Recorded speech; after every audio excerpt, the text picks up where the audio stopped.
আপনারা দেখছেন আল বারাকা Islamic TV, কোরআন ও সহিহ হাদিস ভিত্তিক একটি সুন্দর জীবনের জন্য।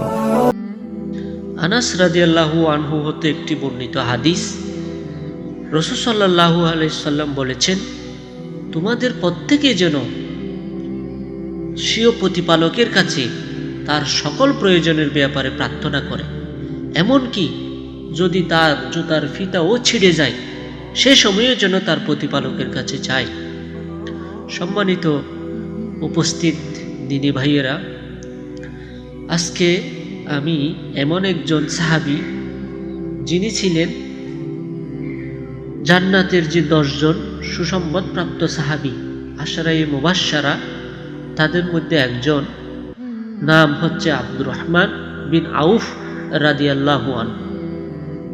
আমি আজকে তার জীবনী আলোচনা করব ইনশাআল্লাহ।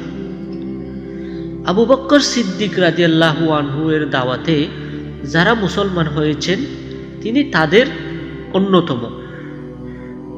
তার জন্ম হচ্ছে 581 খ্রিস্টাব্দে কুরাইশের বনু জোহরা গোত্রে। তিনি বয়সে নবী সাল্লাল্লাহু আলাইহি ওয়াসাল্লাম থেকে 10 বছরের ছোট ছিলেন। ইসলাম গ্রহণের আগে তার নাম ছিল আব্দে আমর বা আব্দুল কাবা। রাসূল সাল্লাল্লাহু আলাইহি ওয়াসাল্লাম তার নাম পরিবর্তন করে রাখেন আব্দুর রহমান। কাফেরদের নির্যাতনে অতিষ্ঠ হয়ে তিনি হাবশায়, যেটাকে আমরা বর্তমানে ইথিওপিয়া বলি, তিনি প্রথমে ইথিওপিয়াতে প্রথমবার হিজরত করেন। পরবর্তী সময়ে মদিনায় স্থায়ীভাবে হিজরত করেন। মদিনা হিজরতের পর নবী সাল্লাল্লাহু আলাইহি ওয়াসাল্লাম তাকে সাদ ইবনে রবি আনসারী সঙ্গে ভ্রাতৃত্বের সম্পর্ক করে দেন। সাদ রাদিয়াল্লাহু আনহু তাকে ডেকে বললেন, আনসারদের সবাই জানে আমি একজন ধনী ব্যক্তি, আমি আমার সব সম্পদ সমান 2 ভাগে ভাগ করে আপনাকে 1 ভাগ দিতে চাই।